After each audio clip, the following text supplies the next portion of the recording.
Nah, seringkali orang Kristen itu bias dengan kehidupannya. Karena banyak orang berpikir kalau mereka sudah percaya Yesus, beribadah ke gereja setiap minggunya, bahkan pelayanan di gereja setiap minggunya sudah cukup. Pertanyaannya, apakah percaya Yesus itu tidak penting? No.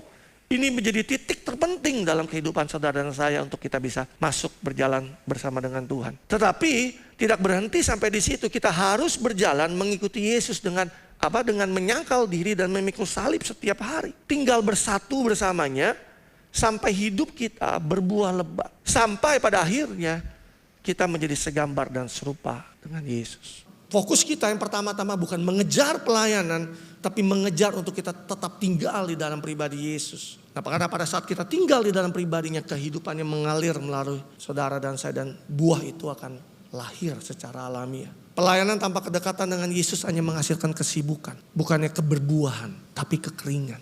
Karena pelayanan sejati adalah ekspresi dari hidup yang berbuah, bukan penyebab hidup yang berbuah. So, catat ini. Pelayanan sejati itu adalah ekspresi dari hidup yang berbuah, bukan sumber dari keberbuahan itu sendiri.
It was so good. Dan kalau saudara pagi hari ini datang, baru pertama kali welcome di GKS Balikpapan, dan doa kami supaya setiap orang yang datang beribadah mereka semua mengalami Tuhan tentunya. Karena itu yang kita rindukan. Saya nggak tahu saudara datang dengan motivasi apa. Ada orang yang datang karena mereka menanti-nantikan hari Minggu. Yes, hari Minggu lagi. Tapi ada yang, ya hari Minggu lagi. It's depend on us. Itu tergantung dari bagaimana kita, sikap hati kita. Dan di bulan Agustus ini kita masuk dalam tema baru, yaitu pruning season atau musim pemangkasan. Dan minggu lalu Pastor Sidney sudah membagikan pesan Tuhan mengenai bahwa Tuhan mau hidup kita flourishing, bahwa Tuhan mau hidup kita menghasilkan buah. Dan Tuhan mau terus pangkas itu sehingga kehidupan kita menghasilkan buah yang lebat. Dan saya beri judul khotbah saya pagi hari ini adalah berbuah lebat. Katakan sama saya, berbuah lebat. Mari kita baca kembali di Yohanes 15, dan kali ini dari terjemahan bahasa Indonesia masa kininya. Dikatakan di Yohanes 15 ayat yang pertama di dalam bahasa Indonesia masa kininya. Sudah siap? Mari keluarkan catatan khotbah saudara. Dikatakan demikian, kata Yesus lagi, aku pohon anggur yang sejati dan Bapakku adalah tukang kebunnya. Setiap cabang padaku yang tidak berbuah dipotongnya, dan setiap cabang yang berbuah dikurangi daunnya dan dibersihkannya supaya lebih banyak lagi buahnya. Yesus menggunakan satu metafora di sini, di mana ada 3 pribadi, yaitu yang pertama adalah sang pemilik kebun. Ya adalah Bapa di sorga, lalu pokok anggur, yaitu Yesus sendiri, dan cabang anggur atau ranting anggur yaitu saudara dan saya, kita semua. Nah, dari metafora ini kita bisa pelajari bahwa Bapa sebagai pemilik kebun, Yesus adalah pokok anggur dan kita adalah rantingnya atau cabangnya. Dari sini kita tahu bahwa kehidupan saudara dan saya, orang-orang percaya, kehidupan kita bukanlah milik kita lagi sendiri, tapi menjadi miliknya Yesus, miliknya Bapa di sorga.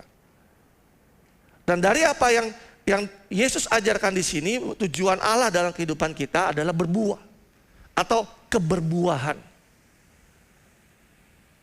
Ngomong kanan kirimu, katakan, Tuhan mau kamu berbuah. God's purpose for our life is fruitfulness.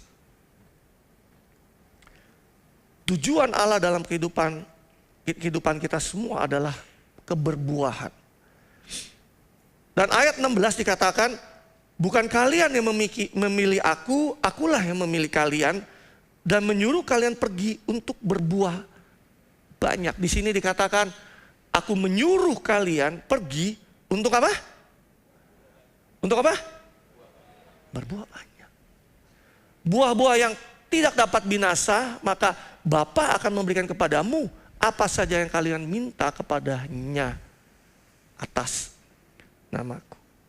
Allah tidak mau kita hanya jadi sekedar orang yang percaya Yesus, tapi Dia mau supaya hidup kita menghasilkan buah yang banyak. Jadi grand design-nya Allah dalam kehidupan saudara dan saya adalah keberbuahan atau hidup yang menghasilkan. Di ayat ketiga dikatakan, kalian sudah bersih karena ajaran yang kuberikan kepadamu. Artinya ajaran Yesus, kebenaran Yesus bagikan itu membersihkan saudara dan saya. Di ayat keempat dikatakan, tetaplah bersatu dalam aku dan aku pun tetap bersatu dengan kalian. Cabang sendiri tidak dapat berbuah kecuali kalau ia tetap pada pohonnya, demikian juga kalian hanya. Tolong perhatikan kata hanya. Berarti hanya itu, berarti hanya satu-satunya jalan, bukan sebuah opsi. Atau bukan salah satu, tetapi satu-satunya. Kalau kita hendak berbuah, dikatakan kalau kamu tetap bersatu dengan aku, yaitu Yesus. Katakan sama saya, satu-satunya cara. Jadi satu-satunya cara, satu-satunya jalan untuk keberbuahan dalam kehidupan kita, yaitu kita harus bersatu dengan Yesus. Nah, seringkali orang Kristen itu bias dengan kehidupannya. Karena banyak orang berpikir kalau mereka sudah percaya Yesus, beribadah ke gereja setiap minggunya, bahkan pelayanan di gereja setiap minggunya sudah cukup. Pertanyaannya, apakah percaya Yesus itu tidak penting? No, ini menjadi titik terpenting dalam kehidupan saudara dan saya untuk kita bisa masuk berjalan bersama dengan Tuhan. Tetapi tidak berhenti sampai di situ, kita harus berjalan mengikuti Yesus dengan apa? Dengan menyangkal diri dan memikul salib setiap hari. Tinggal bersatu bersamanya sampai hidup kita berbuah lebat. Sampai pada akhirnya kita menjadi segambar dan serupa dengan Yesus. Dan ini message yang hampir setiap minggu kita sampaikan, kita bagikan. Berulang-ulang. Bahwa jangan berhenti sampai sekedar menjadi orang percaya. Yang hanya mungkin beribadah setiap minggunya, walaupun beribadah itu sangat penting. Atau bahkan hanya berhenti sampai melayani saja, tetapi kita enggak terus berjalan mengikuti Yesus. Dengan menyangkal diri dan memikul salibnya setiap hari. Buat kita yang melayani Tuhan, kita jangan sampai tertipu dan bahkan kita menipu diri kita sendiri. Jangan sampai kita beranggapan bahwa dengan kita semakin sibuk melayani, kita semakin menghasilkan buah. Karena saudara harus membedakan antara kesibukan kita melayani itu berbeda dengan kita menghasilkan buah. Ada banyak orang Kristen menganggap bahwa semakin dia sibuk melayani, semakin dia berbuah. Karena seolah-olah pelayanan itu adalah ukuran utama dari keberbuahan. Tapi Yesus mengajarkan sesuatu yang berbeda.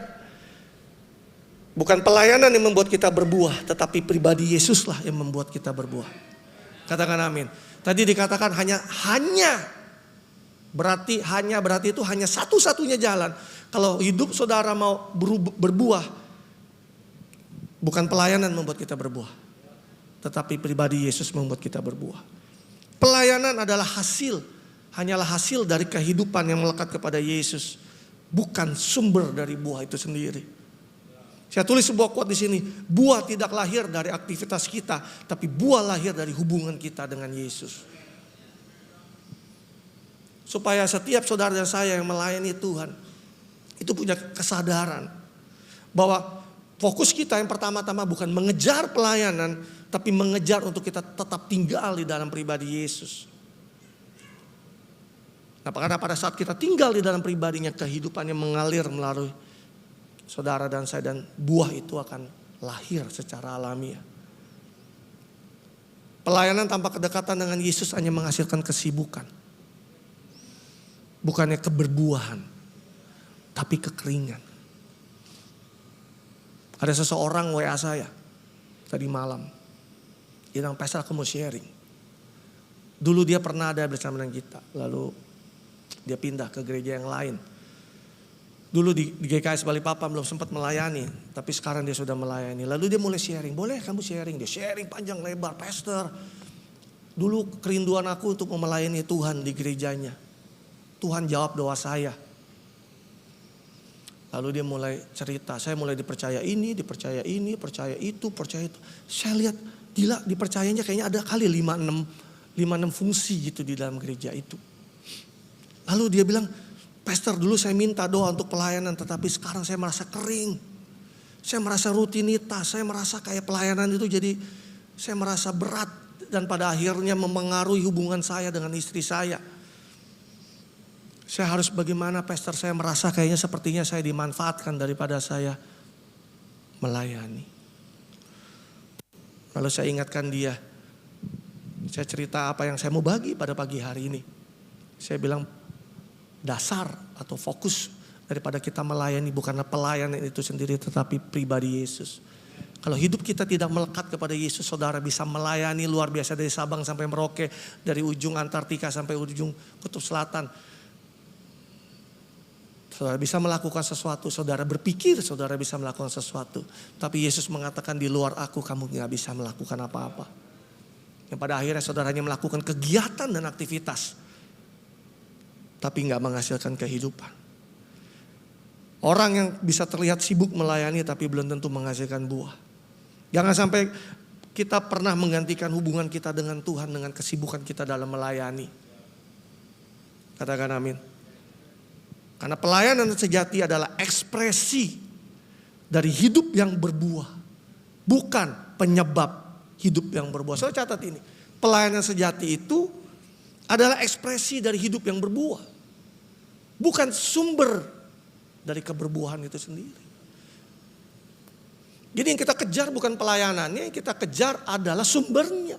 Karena melalui sumbernya lah kita mengalirkan kehidupan dan keberbuahan.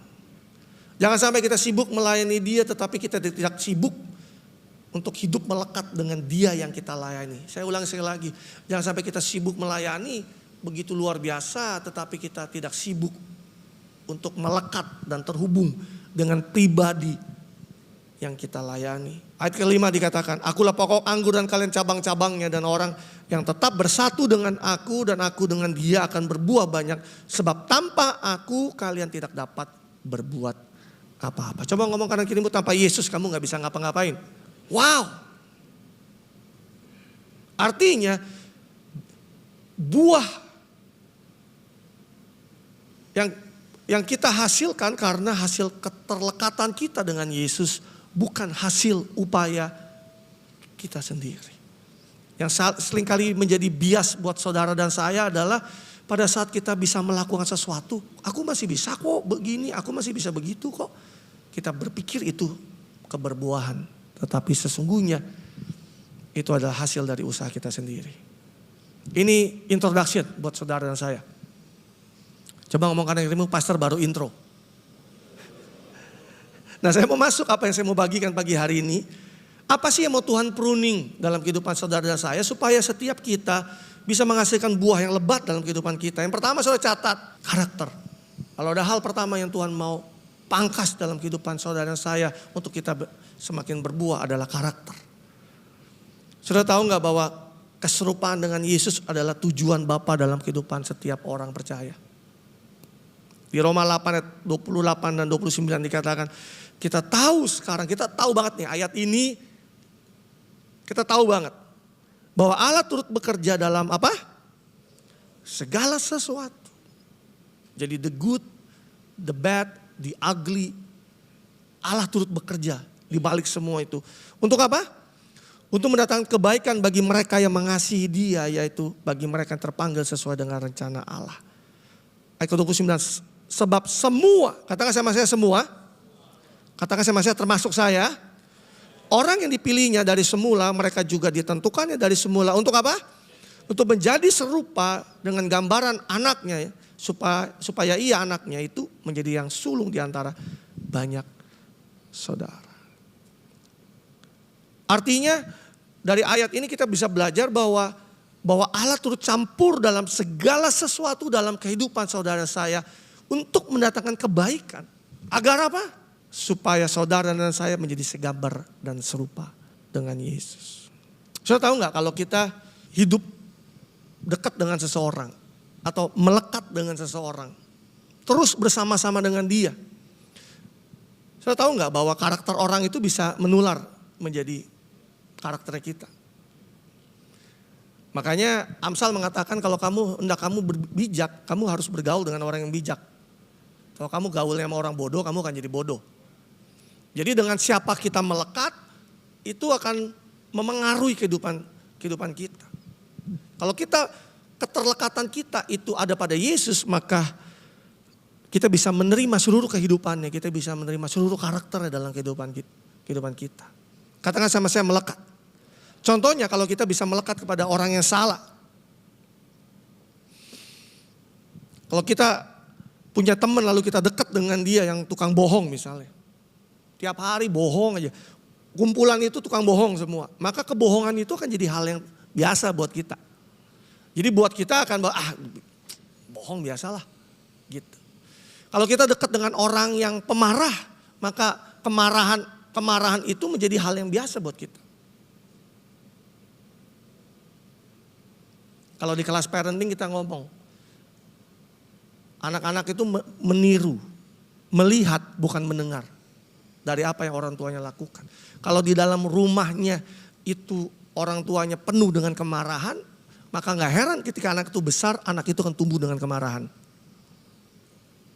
Karena itu yang dia lihat setiap hari. Orang bisa dekat dengan orang yang suka sama dosa, maka berbuat dosa menjadi hal yang biasa buat dia. Kalau kita dekat dengan pencemooh atau orang yang penggosip misalnya, maka pencemooh orang atau gosipin orang menjadi hal yang biasa. Tapi buat orang yang gak suka cemooh orang dan gosip orang, ketika dia datang diajak ngopi dengan seseorang, dia bilang, gua gak nyaman nih, dia nih ngomongin orang mulu. You get the point? Dengan siapa kita melekat itu akan memengaruhi karakter kita. Makanya Tuhan mengingatkan kita di Mazmur 1 untuk setiap kita memperhatikan dengan siapa kita berjalan, dengan siapa kita berdiri, dengan siapa kita duduk.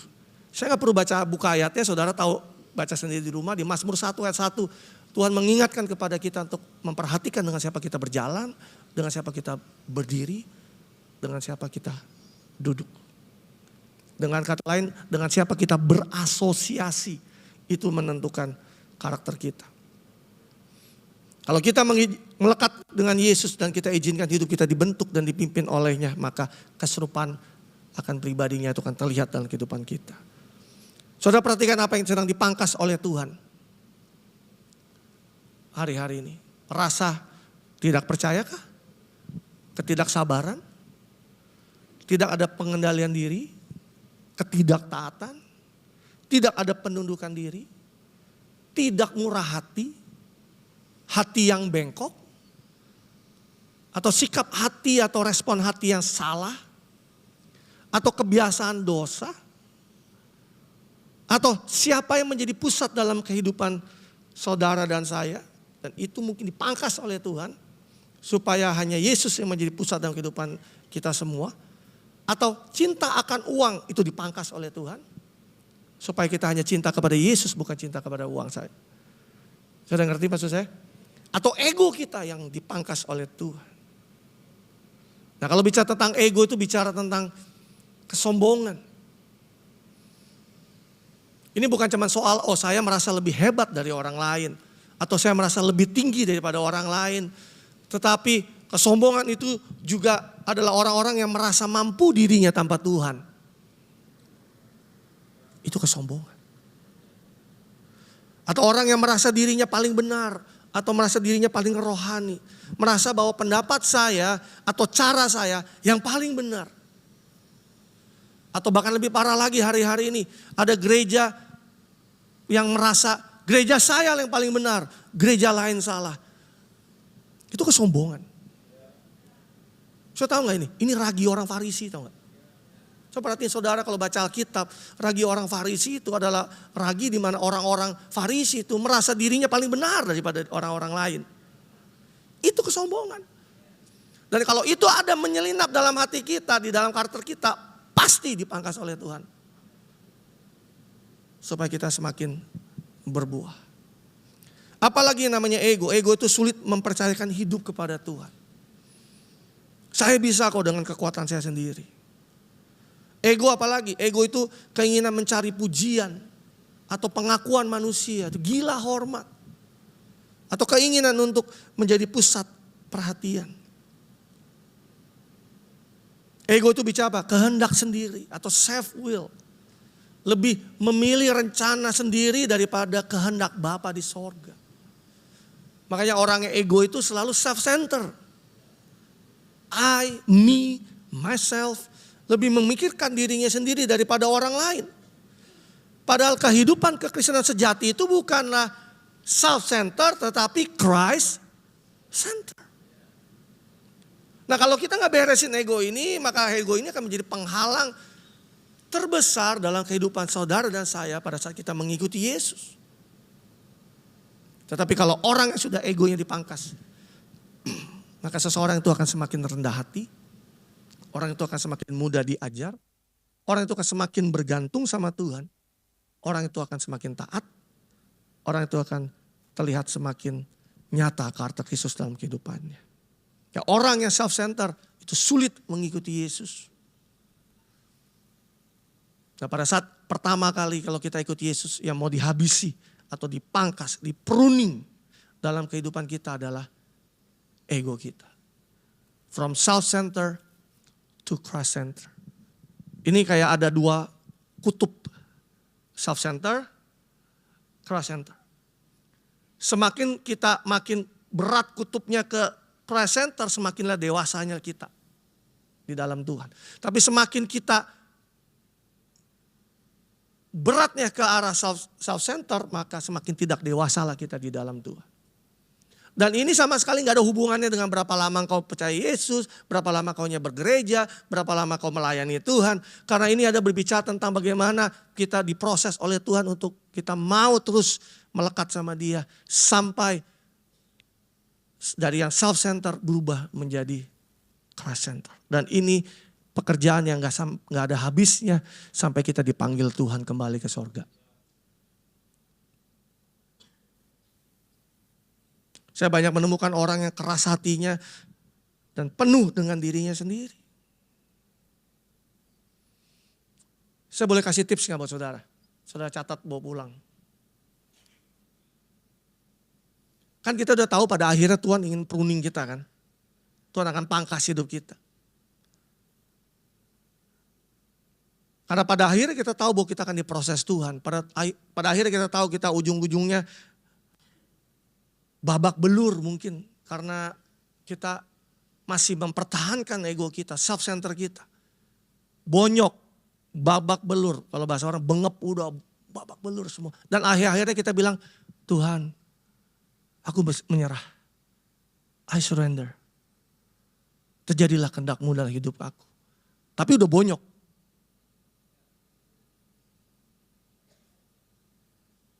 Saya ngomong relevan gak sih ini? Toh akhirnya sama-sama diproses toh. Toh akhirnya sama-sama Tuhan mau supaya kita serupa dengan Dia toh. Jadi daripada udah bonyok babak belur, baru Tuhan aku berserah.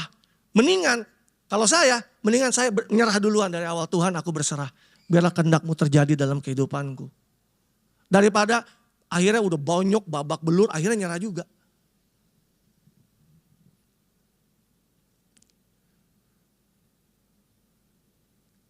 Banyak orang Kristen seharusnya gak ngalami apa yang dia harusnya ngalami. Tapi karena kekonyolannya dia harus mengalami proses yang lebih berat. Kita selalu ngomong kalau di gereja nih, you choose the hard way.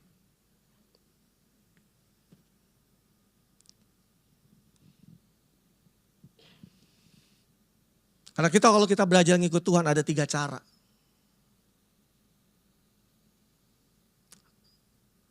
Soft way, cara yang lunak. Soft way itu apa? Pada saat kita belajar dari kehidupan orang, kita lihat bagaimana prosesnya orang, lalu kita bilang, yaudah gue gak mau kayak gitu. Gue gak mau ikut-ikutan. Aku langsung berubah, aku mau Tuhan. Itu soft way. Itu cara paling bijaksana. Hard way adalah cara di mana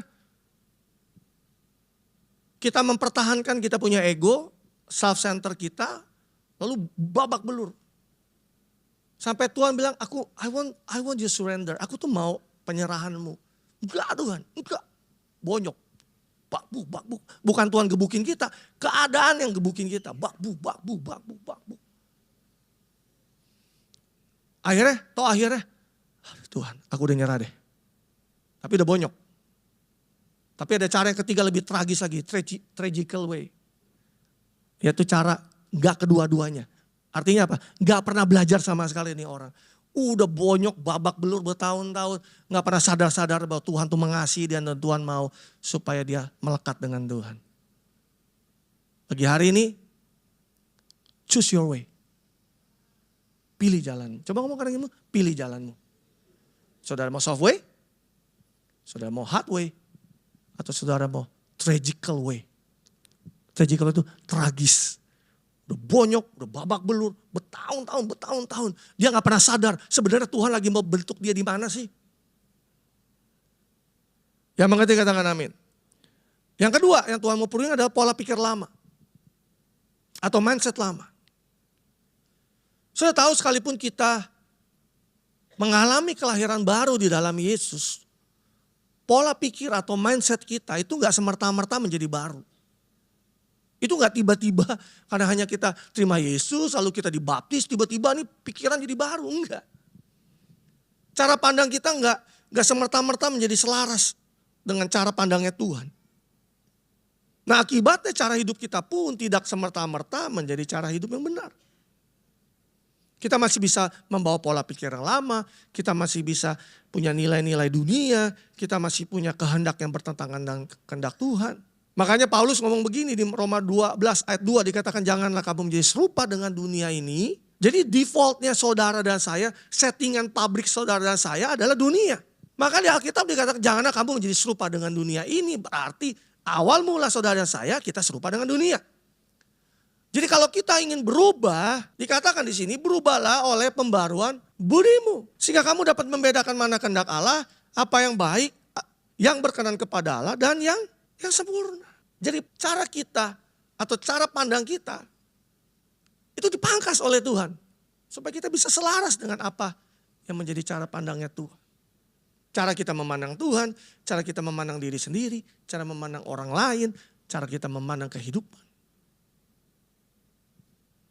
Saya tahu kita bisa hidup dengan our own perspective. Dengan POV kita. Dan seringkali POV ini kalau gak pernah diselaraskan dengan cara pandangnya Tuhan, maka hidup ini kita akan melihat dengan cara pandang yang berbeda. Dan itu yang mau diselaraskan oleh Tuhan. Dari mindset kita melahirkan kehendak. Dari mindset kita melahirkan fokus.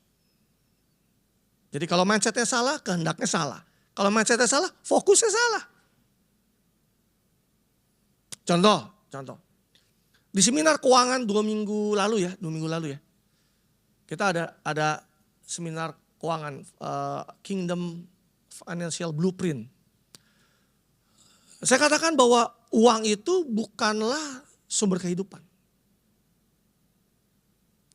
Saya katakan Yesuslah sumber kehidupan kita. Pekerjaan kita, bisnis kita, investasi kita, semua itu hanyalah saluran berkatnya Tuhan bukan sumber berkat. Jadi mindset yang benar adalah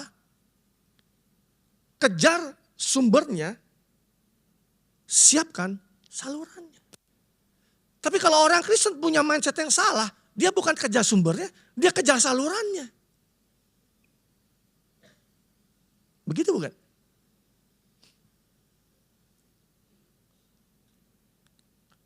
Mindset yang salah, kejar aja terus kerja.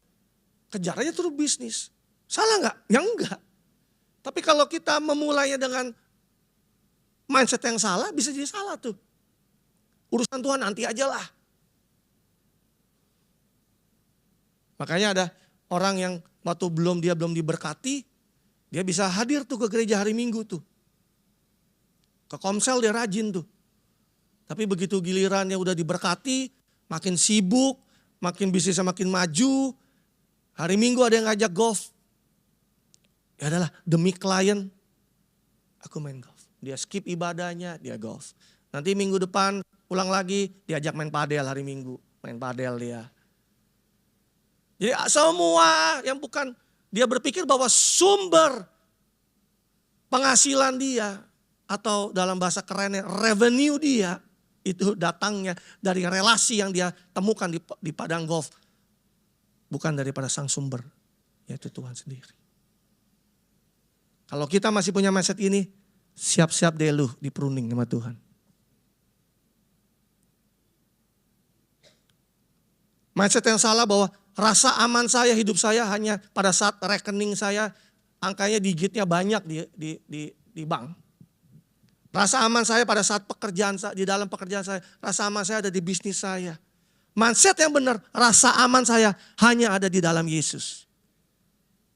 Karena dia adalah sumber dari segala sumber. Saya gak bilang bahwa pada saat rekening makin tipis, terus lalu kita khawatir, kita denial. Enggak, jangan khawatir. Khawatir bisa terjadi. Tapi harus ingat kalau kita punya mindset yang benar. Kita tahu bahwa Allahku sanggup untuk mencukupkan segala kebutuhanku di dalam kemurahan dan kemuliaannya di dalam Kristus Yesus.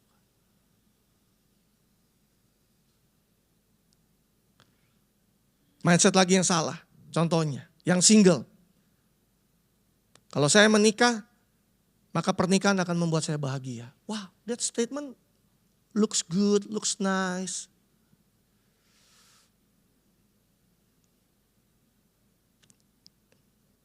Mindset yang benar, Tuhanlah sumber sukacita kita. Sebelum saudara menjadi pribadi yang penuh dengan sukacita, di mana Tuhan adalah sumber sukacitamu, saudara gak akan bisa membuat pernikahanmu bahagia. Karena orang berpikir bahwa kalau saya menikah, saya bahagia. Saudara berharap pernikahanlah yang membuat saudara bahagia. Pada mindset yang benar adalah saudaralah yang membuat pernikahan saudara bahagia. Bukan pernikahan yang membuat saudara bahagia. The wrong mindset.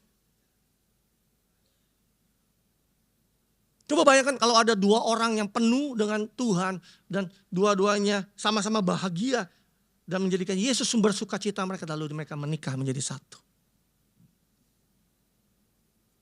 Tapi kalau mereka berharap pernikahannya bisa mendatangkan kebahagiaan dalam hidupnya. Atau lebih gawat lagi, aku menikah supaya pasanganku memberikan aku kebahagiaan. Wah, looks good, looks nice, kayaknya benar, tapi kalau kita bicara kembali ke firman Tuhan, kita harus tahu bahwa Tuhanlah sumber sukacita kita. Contoh lagi, mindset kebanyakan orang Kristen, cukup beribadah hari Minggu. Itu pun kalau datang. Pertanyaannya, salah gak kita beribadah? Enggak. Kita harus beribadah. Pertanyaannya, apakah Tuhan mau hanya kita beribadah, sekadar beribadah ke gereja, apa Tuhan mau kita menjadi gerejanya? Selama ini kita pikir, kalau orang Kristen kita harus datang beribadah ke gereja dong. Padahal enggak, Tuhan mau kita menjadi gerejanya. Nah, mindset yang seperti ini akan melahirkan tindakan yang saya cukup beribadah saja. Makanya orang melihat bahwa gereja itu ya hanya sekedar tempat di mana untuk beribadah setiap hari minggunya. Karena berdasar pemikiran itulah, jadi saya berpikir bahwa kalau gitu saya bisa beribadah di mana saja.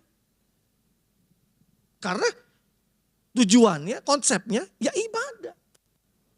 Salah nggak gitu? Ya, kalau konsepnya seperti itu, ya saudara beribadah, mau di mana saja, ya oke begitu. Kalau konsepnya begitu. Tapi Tuhan mau kita menjadi gerejanya. Makanya selalu saya bilang, don't go to the church, but be the church. Saya pernah satu musim dalam kehidupan saya komitmen beribadah di satu gereja lokal. Tapi cuma ibadahnya aja. Jadi artinya bahwa setiap minggu setelah saya keliling-keliling, lalu saya menemukan satu gereja yang ibadahnya gue cocok sama ibadahnya. Saya mau komitmen ibadah di situ. Saudara hanya komitmen kepada ibadahnya, tapi saudara belum komitmen dengan tubuhnya, yaitu gerejanya. Saya pernah ada di season itu. Saya pernah satu musim di mana saya pindah kota dan saya ibadah keliling-keliling cari gereja. Yang sampai akhirnya membuat kehidupan kerohanian saya, kok kayaknya begini aja hidupnya. Rutin gitu. Kayak minggu harus ibadah, lalu selesai pulang cari makan, lalu minggu depan begitu lagi, pulang begitu lagi, minggu depan begitu lagi. Akhirnya jadi kehidupan kerohanian itu gak menggairahkan gitu. Tapi saudara, kalau saudara tahu bahwa pola pikir yang Tuhan mau adalah sesungguhnya Tuhan mau kita tertanam di dalam gerejanya, menjadi bagian dari keluarganya, menjadi bagian dari keluarga rohaninya, menjadi bagian dalam rumahnya, menjadi bagian dari tubuhnya. Yaitu gereja Tuhan. Makanya saudara kalau hari Minggu, semua yang ada di depan tadi, di depan sini, di atas sana, yang saudara gak pernah lihat orang-orangnya, semua itu berfungsi sebagai bagian dari tubuh yang bergerak bersama-sama. Nah kalau mindset kita seperti ini, maka kita akan melihat gereja sebagai keluarga rohani, sebagai rumah rohani, dan kita mulai melebur dan menjadi satu bagian bersama-sama. Ya, saya sering katakan bahwa tidak ada gereja yang sempurna. Artinya tidak ada gereja yang semuanya sesuai dengan yang kita inginkan. Tapi kalau kita benar-benar totalitas melebur dengan gereja lokal itu, maka semua yang ketidaksamaan itu gak akan menjadi isu buat kita semua. Ada satu tips lagi buat saudara catat ini. Kalau mesin comparing kita atau mesin pembanding kita terus berjalan, maka saudara akan kesulitan untuk melebur dengan gereja lokal manapun. Kalau saudara selalu punya mesin comparing, gereja yang lamaku gini, gereja yang itu begini. Ya, saudara kalau selalu begitu, saudara akan selalu punya kesulitan, saudara akan melebur di gereja manapun. Tapi kalau saudara izinkan bahwa Tuhan ingin pangkas mindsetmu yang lama, dan kita menikmati kehidupan berkomunitas bersama-sama, yang mana itu adalah salah satu berkatnya Tuhan buat setiap saudara dan saya. The blessings of the community.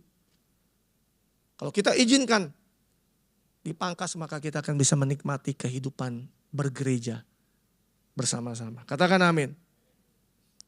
Nah kalau sudah yang tertanam di dalam gereja lokal, mindset kebanyakan orang Kristen yang penting pelayanan.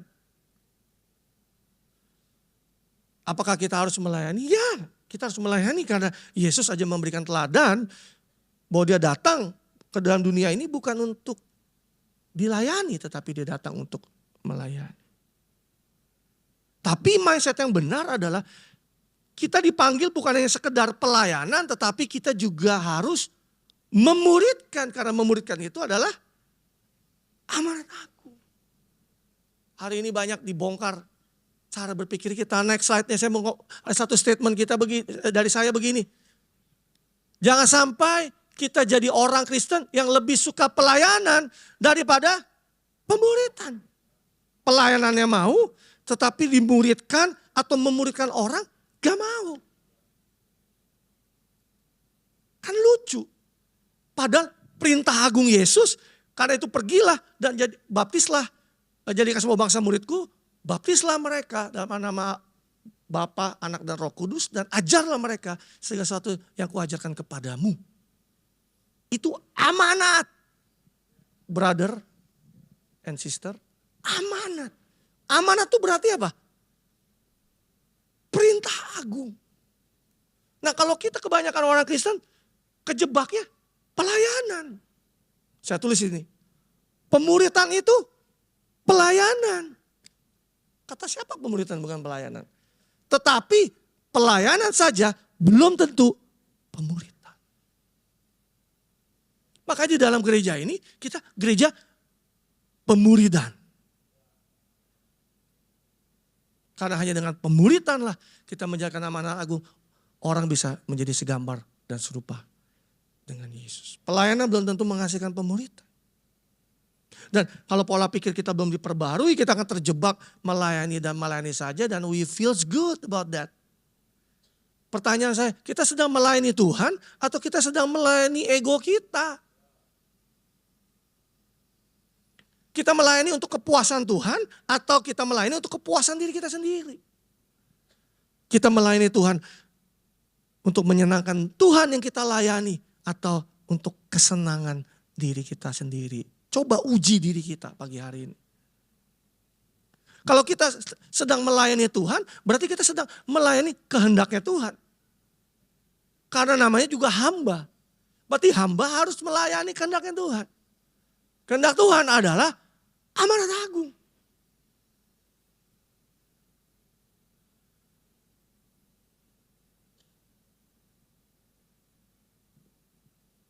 Yang mengerti katakan amin. Kalau kita melayani kehendak sendiri, berarti namanya melayani diri sendiri. Bukan melayani Tuhan. Ini para builders di dalam gereja ini, kita harus switch cara berpikir kita supaya, Tuhan mau saya pemuritan. Pemuritan itu pelayanan. Orang berpikir bahwa pelayanan itu hanya ada di stage ini, hanya ada di depan sana, yang shalom, happy Sunday, atau yang mereka yang di atas yang gak kelihatan. Kita pikir itu pelayanan. Iya, itu bagian dari pelayanan. Tapi pelayanan sejati yang Tuhan mau adalah kita memuridkan orang lain. Jadi mau gak kita dimuridkan oleh orang? Dan mau gak kita memuridkan orang lain? Maka saya heran kalau ada orang yang berpikir bahwa saya cuma mau pelayanan aja pastor. Kalau pemuridan orang saya gak mau. Bingung saya. Bingungnya itu kayak, what's wrong in your mind? Berarti ada sesuatu yang dalam pikiranmu tuh yang belum diperbaharui sehingga kamu gak bisa melihat bahwa sesungguhnya Tuhan mau setiap kita murid. Yang ketiga, yang Tuhan mau pruning, masa lalu. So far so good. Saya ada 5 poin hari ini. Mungkin selesai jam 2. No. Yang ketiga, yang Tuhan mau pruning adalah masa lalu. Tuhan mau pruning masa lalu kita. Bukan berarti Tuhan ingin menghapus sejarah hidup kita. Seperti orang lupa ingatan dihapus gitu. Kalau Tuhan ingin pruning masa lalu kita bukan kayak Spider-Man lalu tiba-tiba pernah lupa ingatan gitu. Ini siapa ini? Enggak. Ya buat yang tahu-tahu aja lah. Tapi Tuhan ingin memangkas pengaruh masa lalu yang menghambat pertumbuhan kita. Luka-luka lama yang belum dipulihkan.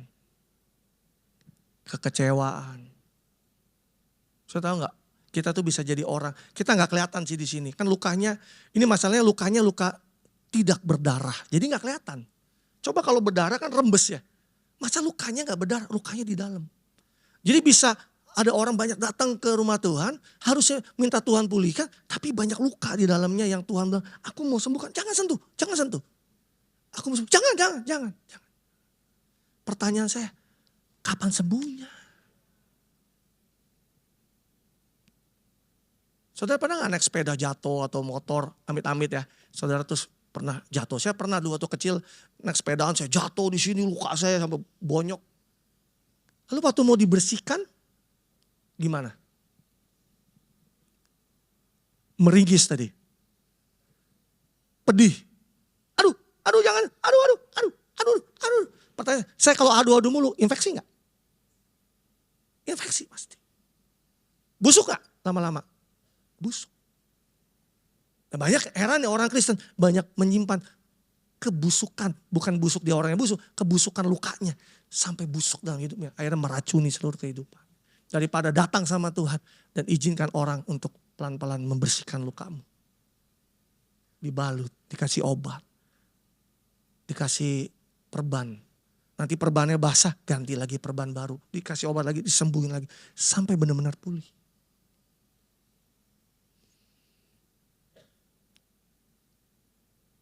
Apalagi yang mau Tuhan pangkas? Kegagalan di masa lalu. Yang membuat kita hidup bersalah dan takut untuk mencoba lagi. Apalagi mau Tuhan pangkas? Kesuksesan masa lalu yang membuat kita merasa berpuas hati dan berhenti bertumbuh. Apa yang mau Tuhan pangkas? Hubungan-hubungan yang gak sehat Tuhan pangkas. Apalagi kebiasaan-kebiasaan yang terus mengikat setiap kita. Kebiasaan-kebiasaan lama, kebiasaan-kebiasaan dosa. Saudara tahu gak dalam proses pruning itu waktu saya pelajarin. Kita ini hidup di negara tropis yang gak pernah lihat kebun anggur sih. Saya sampai buka YouTube sampai saya nontonin gimana caranya petani anggur itu mengembangkan anggur gitu. Menanam anggur. Saudara tahu nggak? Kalau apa yang pernah tumbuh dulu itu dipangkas 70-90% agar panen berikutnya tumbuh lebih lebat. Kita kalau nggak paham gitu, aduh sayang ya pohonnya udah rimbun, daunnya udah banyak, ini udah pernah menghasilkan. Lalu kita tungguin itu berharap bahwa panennya akan terjadi lagi lebih banyak. Nggak akan pernah kejadian saudara. Karena yang terjadi adalah kita harus pangkasin semua pohonnya, batangnya, rantingnya, daun-daunnya yang lebat itu. Dan kita arahkan batangnya dengan benar supaya apa? Supaya musim panen berikutnya panennya jauh lebih lebat. Nah sayangnya kita gak punya pemahaman yang seperti itu pada saat kita baca ayat ini. Pada saat kita di pruning, kita berpikir ada sesuatu yang hilang dalam kehidupan kita. Tetapi sesungguhnya itu adalah cara Tuhan untuk kita bisa menerima sesuatu yang jauh lebih banyak dan jauh lebih baik. Daripada yang kita pikirkan, kayaknya gue kehilangan sesuatu. Bukan kehilangan sesuatu. Saudara akan menerima sesuatu yang jauh lebih besar dan jauh lebih banyak. Paulus ngomong gini di Filipi 3 ayat 4 sampai ayat yang ke-7 dikatakan, sekalipun aku juga ada alasan untuk menaruh percaya kepada hal-hal lahiriah. Jika ada orang lain menyangka dapat menaruh percaya kepada hal-hal lahiriah, aku lebih lagi. Disunat pada hari ke-8 dari bangsa Israel, dari suku Benyamin, orang Ibrani asli, tentang pendirian terhadap hukum Taurat, aku orang Farisi. Wah, tentang kegiatan penganiayaan jemaat, tentang kebenaran dalam menaati hukum Taurat, aku tidak bercacat. Wow, ini semua kebanggaan yang Paulus tulis dan Paulus akui dulu dia punya itu. Tetapi ayat ke-7 dikata, tetapi apa yang dahulu merupakan keuntungan bagi aku, sekarang aku anggap rugi karena aku kenal Yesus. Di dalam terjemahan lainnya dikatakan, semua kebanggaanku, semua pencapaianku, semua hal-hal berharga dalam kehidupanku. Saya pernah bagikan ini. Semua trofi kita di masa lalu kita. Semua kemenangan kita di masa lalu. Itu gak ada gunanya. Karena aku mengenal Yesus. Kalau kita gak hati-hati. Apa yang dahulu membuat kita bertumbuh. Bisa menjadi hal yang justru menghambat pertumbuhan kita selanjutnya. Saya ulangi sekali lagi. Kalau kita gak berhati-hati. Apa yang dahulu membantu kita bertumbuh. Bisa menjadi hal yang justru menghambat pertumbuhan kita selanjutnya. Pengetahuan kita, pengalaman kita, pelayanan kita, keberhasilan kita. Kita bisa bicaranya, dulu tuh saya begitu, dulu tuh saya begini. Dulu om begini. Ya sebentar saya udah om bentar gini. Kita harus bertobat, harus memperbaiki cara berpikir kita. Dulu tante begini, dulu mulu. Pertanyaan bukan dulu, sekarang gimana? Pertanyaannya, sekarang gimana? Karena apa yang dulu, ya sudah dulu. Tapi yang Tuhan mau, sekarang gimana kamu? Dan berjalan ke masa depannya gimana? Di ayat ke-8, perhatikan respon Paulus ngomong gini. Malahan segala sesuatu kuanggap rugi. Karena pengenalan akan Kristus Yesus Tuhanku lebih mulia dari semuanya. Oleh karena dialah aku telah melepaskan semuanya dan menganggap sampah. supaya aku beroleh Kristus.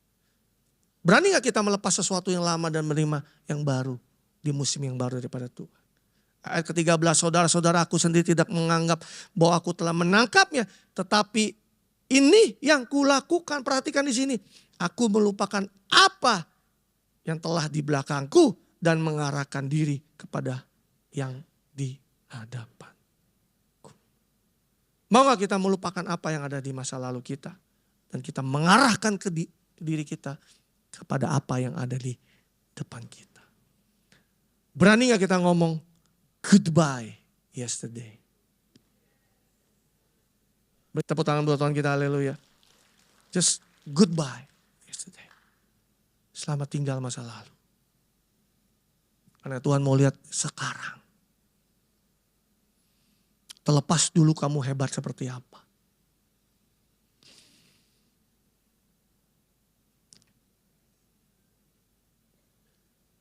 Apa yang dulu baik belum tentu baik di saat sekarang. Karena Tuhan punya stok yang banyak. Yang jauh lebih baik daripada masa lalu kita. Don't get stuck in the past season. Jangan nyangkut di masa lalumu, di musim yang lama.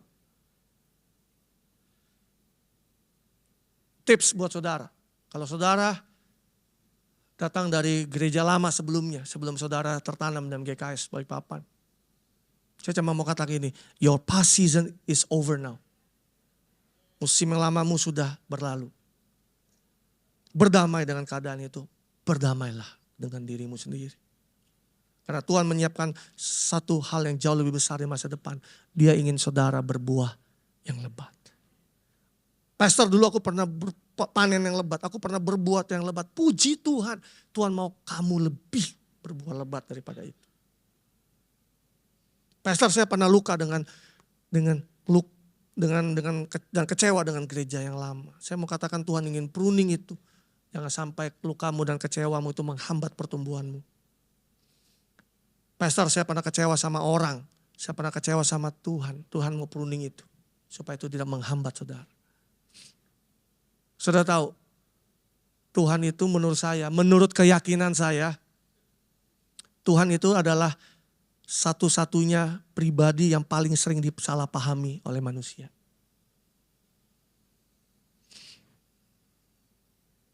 Dia adalah pribadi yang paling sering disalah mengertikan oleh manusia. Bukan karena Tuhan yang salah, karena kitanya punya pengenalan yang salah. Tidak punya pengenalan yang benar akan dia. Jadi ekspektasinya salah, jadi salahnya Tuhan. Coba bayangin Tuhan udah begitu baik buat hidup kita aja. Ini Tuhan nih, ini karena dia nih. Yang salah dia apa kita? Ini kita harus berubah. Katakan kanan kirimu, saya mau berubah. Yang keempat, yang mau Tuhan pruning adalah kenyamanan. So far so good, kenyamanan adalah musuh pertumbuhan. Saudara tahu manusia itu secara natural itu sukanya nyaman. Dan memilih kenyamanan. Salah nggak? Enggak juga. Tapi kalau bicara konteks mengikuti Yesus, saudara harus siap untuk nggak nyaman. Kembali lagi ekspektasi. Makanya kalau kita bicara ikut Yesus, pasti hidupku diberkati, aku diberkati, pengennya terus diberkati, selalu diberkati, jangan pengen diberkati. Ya kita gak punya mindset yang benar bahwa ikut Yesus sangkal diri dan pikul salib. Matius 8 ayat 18 sampai 20 dikatakan, ketika Yesus melihat orang banyak mengelilingnya, dia menyuruh bertolak ke seberang, lalu datanglah seorang ahli Taurat dan berkata kepadanya, Guru, aku akan mengikuti engkau. Kemana saja engkau pergi?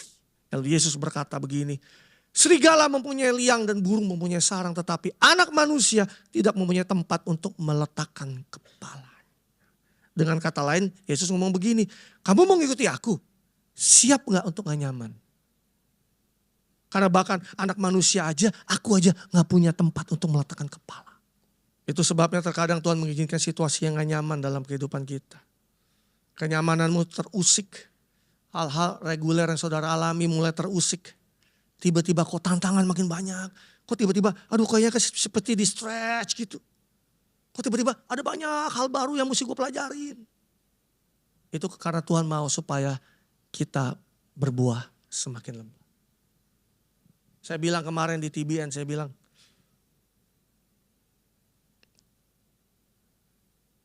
bahwa kalau kita terus aman dan nyaman dan rutin, maka itu akan menghambat pertumbuhan kita.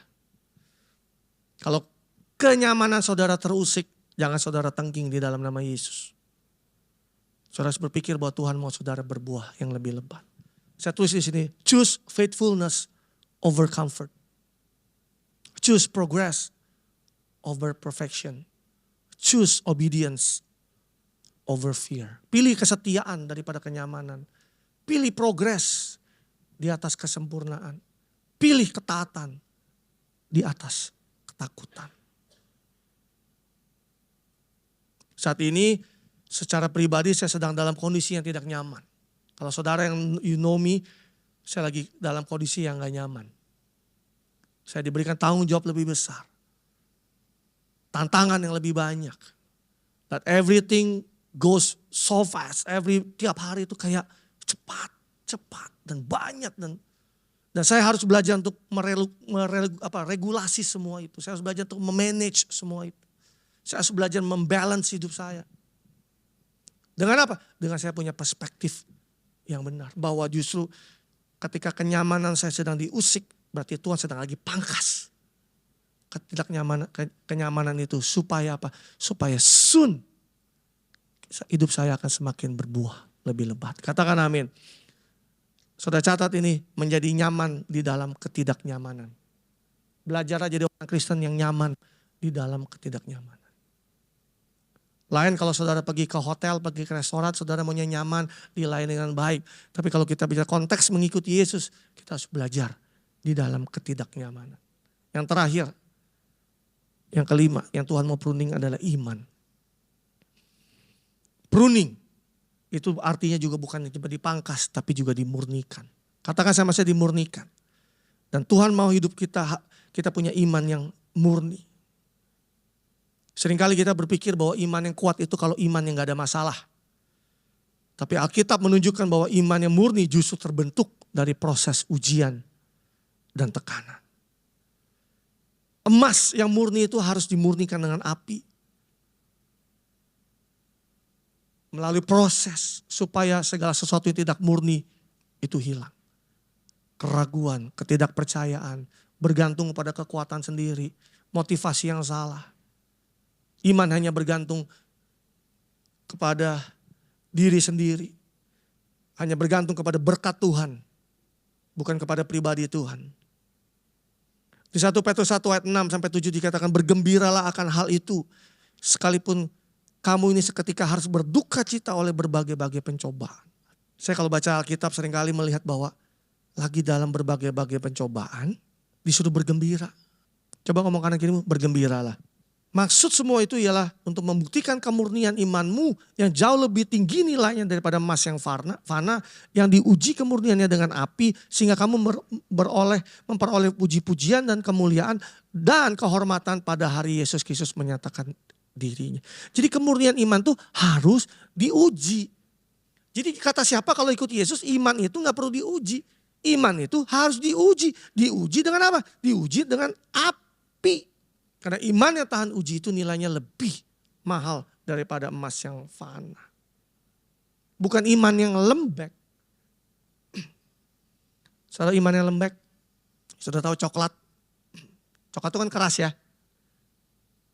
Bahkan kadang-kadang kalau kita makan yang gak hati-hati, kita makan coklat batangan, gigi kita bisa patah kalah sama coklat.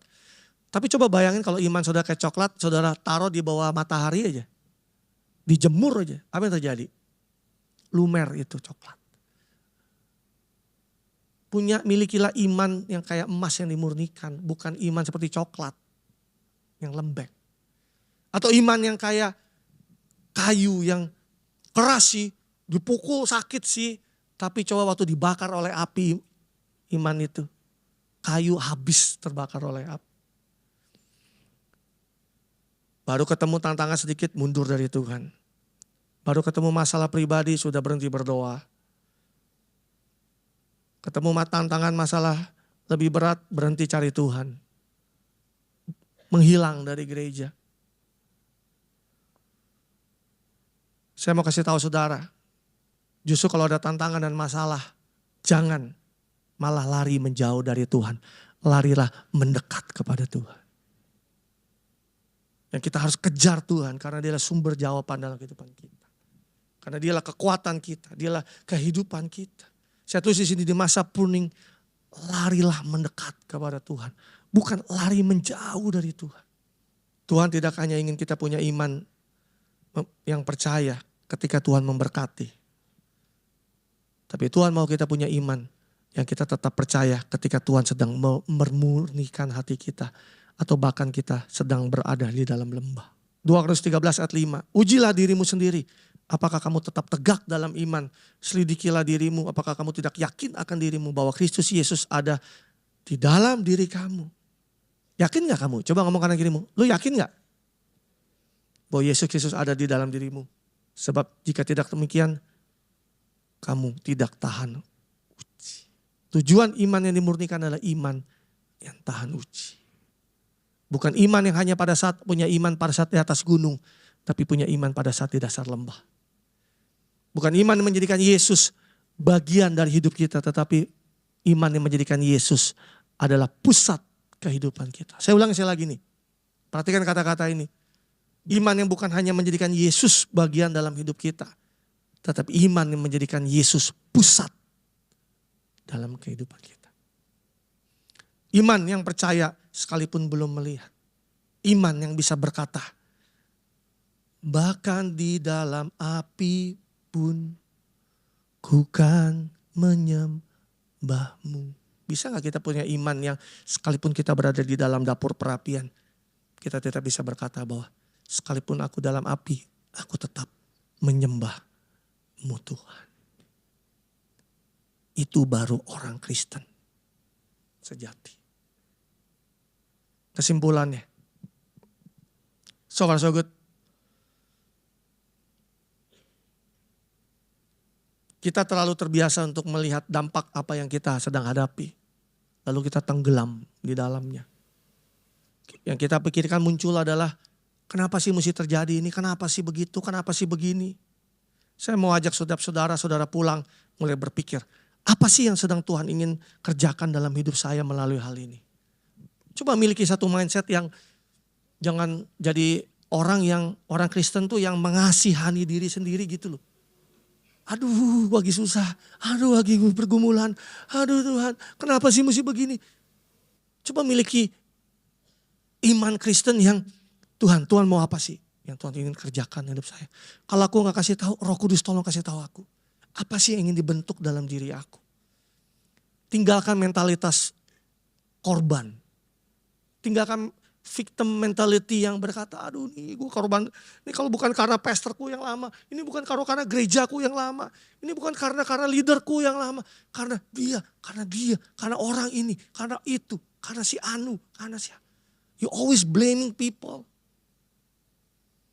Pernah kita datang sama Tuhan, Tuhan melalui kejadian itu Tuhan membentuk apa sih dalam hidup aku. Ingat gak tadi ayatnya Roma 8, 28, 29. Allah turut bekerja dalam segala sesuatu. Tuhan itu gak enak loh. Asli gak enak. Jadi daripada kita menyalahkan orang, menyalahkan keadaan, bisa kita datang. Oke, kau turut bekerja dalam kebaikan. Aku gak bisa lihat kebaikannya sih Tuhan. Saat ini aku gak bisa. Tapi kau tahu ada kebaikan.